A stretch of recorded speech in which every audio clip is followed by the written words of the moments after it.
first of all, this is Gary Ansel, and this is my esteemed colleague, Kenny Rosenfield. We're both very grateful for Dr. Veith to have us here at the VEITH 2017. And we're going to talk to you about pulmonary embolization. And Kenny kind of really is the highlight of pulmonary embolization in the United States now. He's done a national trend of the PERT, or PE response teams, that everybody's clamoring to get on nowadays. And Kenny, it was really amazing that in everybody's talk, they talked about their PERT team. And so it's a congratulations to do that. So what did you think out of that session we were at about the different devices and all that? What's the important take home from what we were seeing in that session? Well, thanks, Gary. And again, I want to thank Frank for highlighting the importance of this incredible illness, pulmonary embolism, which really takes so many lives. #3 killer in the cardiovascular arena in the country. And it's really tremendously under-recognized. And so I think Frank's idea to focus on this in a dedicated symposium is really excellent. The PERT concept, you're right, we kind of talk about it, Gary, like it's become a verb in the English language, right, and a noun in the English language. You have a PERT, and we're going to PERT this patient, and it's been kind of fun. And it's probably been the most exciting thing that I've done in my career, and I've done a lot of different things. And part of the reason for that is that the unmet need is tremendous. The lack of recognition, the lack of treatment. Only about 5% of patients get actually treated with advanced therapies, and we know that a lot more patients are amenable to those things. But I think it's really controversial now. One of the reasons that PERTs are so important is because there's such a variety of different ways and huge variation in the way that patients are treated with pulmonary embolism. I know at your center, you showed some amazing cases where you just take the simple approach of putting in a catheter. You want to talk about that? Because I think it's novel in its simplicity. Right, and I think we know what to do for the low risk, almost nothing except anticoagulation. We know how to almost deal with most of the massives. We're getting better devices. It's that intermediate group that we're really looking at, and I think the first thing is to make sure that we decrease our mortality without hurting them. So we actually have taken a very simplistic approach to that, even though I really like devices. And I think that was one of the things that came out of the session to me, was that lots of docs are using lots of different devices.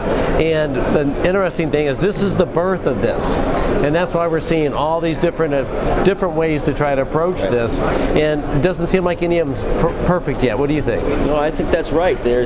It's a changing landscape. There are really interesting new devices that are becoming available. New thrombectomy devices that we see on the floor here at the VEITHsymposium.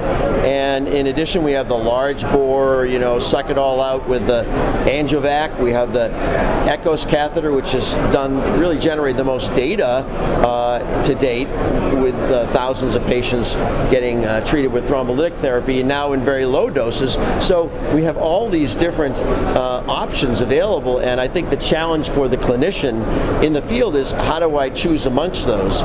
Which is actually the genesis of the PERT program, is that if in the absence of level 1 data, or even level 2 data, and with levels of evidence that are C and below sometimes, the best thing to do is to actually put together a multidisciplinary team and come up with a consensus about what the best treatment is for a given patient. I know you guys participate in PERT.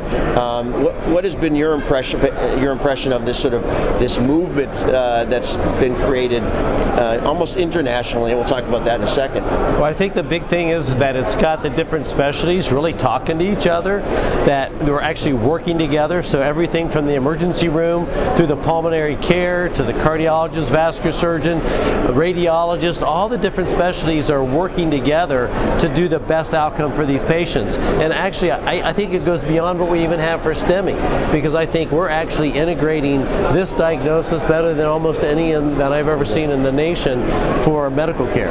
Yeah, I think that's true. I mean, one of the challenges in this area is that there have been so many different specialties that treat this entity, and at our center we found that the treatment varied depending upon whether the patient was being seen patient on an orthopedic floor or a intensive care unit or the emergency department or medical floor, and it was all over the map. And bringing all the specialties within one center that actually focus on pulmonary embolism, the experts in that area really enabled us to streamline care and improve care for patients and hopefully outcomes. Just the hard thing is proving that there's going to be a difference in outcomes at the end of the day. So, a lot of moving parts, and we're trying to sort of put them all together. And your center and many others, and Frank, by leading this sort of charge at VEITH, I think has been a good thing. We put together a national consortium of centers with the hope of collecting the data from all these centers on the different treatments, and then integrating that and analyzing it and figuring out what is the right treatment, what are the best protocols, what are the best algorithms for treating patients with a given degree of pulmonary embolism. For example, those submassive high-risk patients, what is the best therapy for a given patient?